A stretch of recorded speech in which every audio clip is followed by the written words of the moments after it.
दूसरी तरफ America Iran जंग के बादल फिर मंडलाने लगे। अमेरिकी और इस्राएली मीडिया की रिपोर्ट्स में दावा किया गया है कि अमेरिकी सदर डोनाल्ड ट्रंप और इस्राएली वज़ीर-ए-आज़म नेतन्याहू की ईरान जंग दोबारा छिड़ने के इम्कान पर गुफ्तगू हुई है।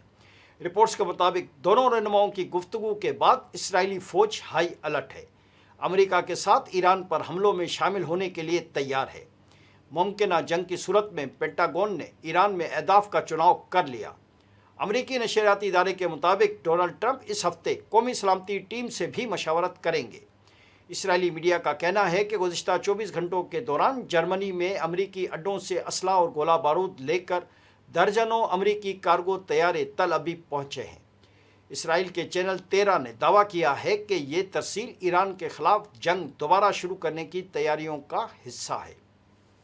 अमेरिकी सदर डोनाल्ड ट्रंप ने ईरान के खिलाफ जंग से मुतालिक मशावरत तेज़ कर दी है। इतवार को इस्राएली वज़ीर-ए-आज़म नेतन्याहू से टेलीफोन पर गुफ्तगू की। एक रोज़ पहले अपनी कौमी सलामती टीम के अहम अरकान से तबादला ख्याल किया।